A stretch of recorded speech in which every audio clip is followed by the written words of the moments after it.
खून की प्यास पार्ट 2। और उसके बाद वो जंगल एक बार फिर से सुमन की चीखों से गूंज उठा। लेकिन आज की रात सुमन की चीखों को सुनने वाला वहां पर कोई भी नहीं था। अगर वहां पर कोई मौजूद था तो बस हरिया, जो कि अब एक भेड़िए में बदल चुका था। सुमन के बालों को पकड़कर घसीटते हुए वो जंगल के बीचों बीच एक जगह पर ले जा रहा था। अगली सुबह गांव में। अरे भाई, पता नहीं क्या बात है, अपने गांव का हरिया किसान और उसकी पत्नी सुमन दोनों गायब हैं। दोनों का कोई अता पता नहीं। अरे कैसी बातें कर रहे हो भाई, ये कब हुआ है? अरे पूरे गांव में खबर फैली पड़ी है। कल रात को दोनों खेत की तरफ जा रहे थे, लेकिन लौटकर आए ही नहीं। तो हो सकता है अपने खेत पर होंगे। पूरा गांव ढूंढ कर आया है भाई। जानते हो क्या मिला वहाँ पर? क्या हुआ भाई? क्या मिला? बताओ हमें, क्या मिला? अरे हरिया की पत्नी सुमन के कपड़े पड़े हुए थे। शरीर का एक एक कपड़ा फटा हुआ झोपड़ी के बाहर पड़ा था, लेकिन दोनों पति पत्नी का कोई पता ठिकाना नहीं था। अरे भाई, लेकिन उसका जो दोस्त है ना रामू किसान, उससे पता करके आते हैं ना। अब तक तो दोनों साथ ही खेत पर जाया करते थे। हाँ, हमें उसके घर जाना चाहिए भाई। चलो चलो वहाँ चलते हैं, चलो। वो सारे लोग रामू के घर पर पहुंचते हैं। रामू अपने घर के बाहर बैठकर हुक्का पी रहा था। आज सारे के सारे लोग टोली बनाकर मेरे घर क्यों आ रहे हैं? क्या कोई मर गया क्या भाई?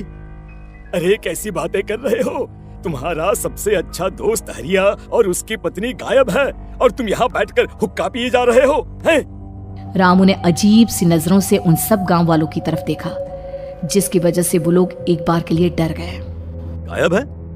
अरे गायब नहीं है, मुक्ति मिल गई है। उन दोनों को मुक्ति मिली है। इस दुनिया में आकर हर इंसान पाप करता है और उसे उसके पापों के लिए मुक्ति मिलना बहुत जरूरी है। अरे ये कैसी बहकी बहकी बातें कर रहे हो भाई, हैं? और इसका चेहरा अजीब सा क्यों लग रहा है? लगता है दोस्त के मरने का गम बैठ गया है। पागल हो गया है शायद ये पागल। ये बात सुनते ही रामू चीख कर जोर से चिल्लाते हुए कहता है, पागल मैं नहीं हूँ, पागल तुम सब हो।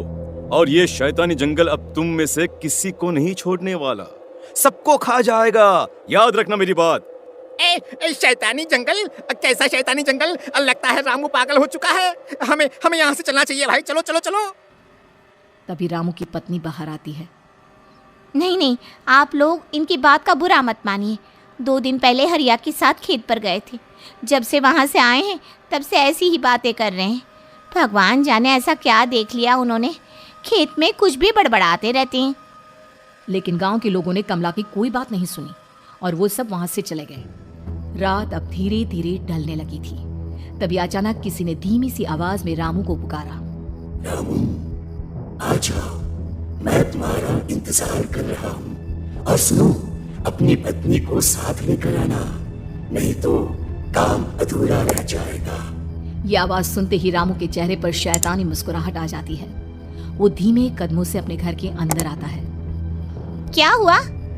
तबीयत ठीक है ना अब आपकी? मैं तुझे अपने साथ खेत पर ले जाने आया हूँ, चल। मैं तुम्हारे साथ कहीं नहीं जाने वाली। मुन्ना गहरी नींद में सो रहा है और उसे अकेला छोड़कर मैं तुम्हारे साथ खेत पर नहीं आ सकती। वैसे भी तुम्हारे उन खेतों में भगवान जाने कौन सा राक्षस घूम रहा है, मुझे तो डर लगता है। रामू गुस्से में दांत पीसता अपनी झोपड़ी से बाहर आ जाता है और कमला गहरी नींद में अपने बच्चे के साथ सो जाती है। तभी अचानक रात को रामू की झोपड़ी के ऊपर एक साया वही गाना गुनगुनाते हुए घूमने लगता है जो हरिया के मोबाइल में बजा करता था। मैं मौत जो पसरी है चारों ओर, जो आएगी कहीं से भी निगल जाएगी सबको। मैं मौत, अब मैं छोड़ूंगी नहीं किसी को।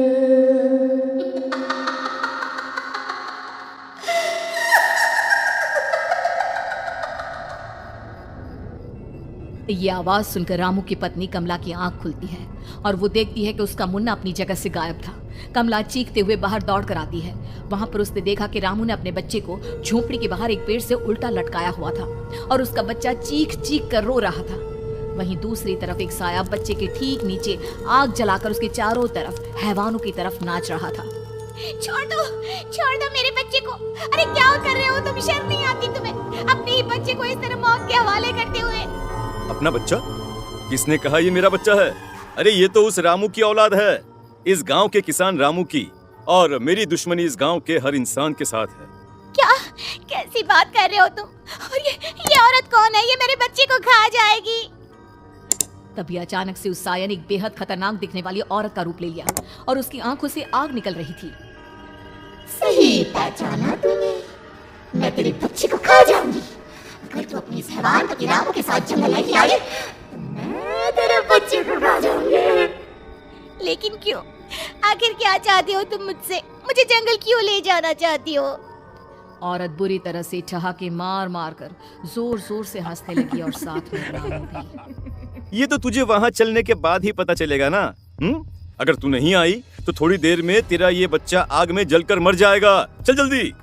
नहीं नहीं, मेरे बच्चे को छोड़ दो। तुम जहाँ कहोगे मैं तुम्हारे साथ चलने के लिए तैयार हूँ। और उसके बाद उस बच्चे को झोपड़ी में लिटाकर आगे आगे वो साया चल रहा था और उसके पीछे पीछे रामू अपनी पत्नी के बाल पकड़कर उसे घसीटते हुए जंगल की तरफ ले गया।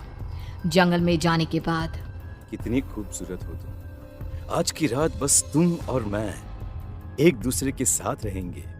मुझे तुमसे बहुत डर लग रहा है। तुम्हें क्या हो गया है? तुम तो बिल्कुल ठीक थे। वो होगा जो हमारे बीच होना चाहिए। तो आओ आओ, अपने आप को मेरे हवाले कर दो। कमला ने डर की वजह से अपनी दोनों आंखें कसकर बंद कर ली थी। रामू ने बुरी तरह से चीख कर कमला से कहा, आंखें खोलो अपनी और मेरी तरफ देखो। कमला ने जैसे ही अपनी आंखें खोली उसने देखा कि रामू एक खतरनाक खूनी हैवान में बदल चुका था। कौन हो तुम? जाने दो मुझे। क्या चाहते हो मुझसे? वही जो एक आदमी एक औरत से चाहता है। मैं तुम्हारा पति रामू नहीं, बल्कि इस जंगल का एक भेड़िया हूँ, और आज की रात तुम्हारे खून से अपनी प्यास बुझा जाऊंगा। और उसके बाद वो जंगल कमला की दर्दनाक चीखों से गूंज उठा। अगली सुबह कमला के कपड़े भी जंगल में उसी तरह पाए गए जैसे कि सुमन के पाए गए थे। इस घटना के बाद पूरे गांव में दहशत का माहौल था। अपने माँ बाप की मौत और गांव में हो रहे इस तरह की घटनाओं की खबर सुनकर किशन शहर से गांव लौट आया था। अपने माँ बाप की बेदर्द मौत की वजह से वो बहुत परेशान था। तभी अचानक उसे अपने घर में खाट के नीचे पड़ा हुआ वो मोबाइल फोन मिला जो उसने अपने पापा हरिया को गिफ्ट किया था। अरे कितने प्यार से पापा के लिए मोबाइल फोन लेकर आया था। इसे एक दिन भी काम में नहीं ले पाए। और आखिर कौन है जो गांव में इस तरह की हत्याएं कर रहा है? क्या है इन सब के पीछे? क्या है? मुझे पता करना ही होगा, वरना एक दिन पूरा का पूरा गांव खाली हो जाएगा। इस गांव में एक भी जिंदा इंसान नहीं बचेगा। गांव के लोगों की मदद करने के इरादे से किशन अपने गांव से दूर एक दूसरे गांव में बहुत बड़े तांत्रिक के पास मिलने के लिए गया। तांत्रिक बाबा, अब आप ही कुछ उपाय बता सकते हैं। भगवान जाने हमारे गांव को किसकी नजर लग गई है। नजर नहीं लगी है, किसी ने तुम्हारे गांव को बद्दुआ दी है। किसी सताई हुई आत्मा का प्रकोप है, और अब वो पूरे गांव में किसी को नहीं छोड़ेगी जब तक उसकी आत्मा को शांति नहीं मिल जाती। अरे लेकिन ऐसा कौन है बाबा? किसकी आत्मा है और कैसे मिलेगी उसे शांति? मौत है मौत, कहीं से भी आएगी और सबको निगल जाएगी। इससे बचने का सिर्फ एक ही उपाय है, लेकिन उस उपाय को करना आसान नहीं होगा। जो भी उस उपाय को करने की कोशिश करेगा उसकी जान जा सकती है। भले ही मेरी जान चली जाए, लेकिन मैं अपने गांव के लोगों की जान बचाने की पूरी कोशिश करूंगा बाबा। तो ठीक है, फिर अगली अमावस की रात जैसा मैं कहता हूँ वैसा ही करना। अमावस की रात तांत्रिक के बताए अनुसार किशन अपने साथ केरोसिन लेकर जंगल की तरफ चल पड़ा। उसके हाथ में देवी के मंदिर का सिंदूर भी था। किशन जंगल के बीचों बीच पहुंचा। ये देखकर उसकी आंखें फटी की फटी रह गई। वहां एक उबलते पानी का तालाब था और कई लोगों की लाश लटक रही थी। किशन की माँ बाप की लाश भी वहीं थी।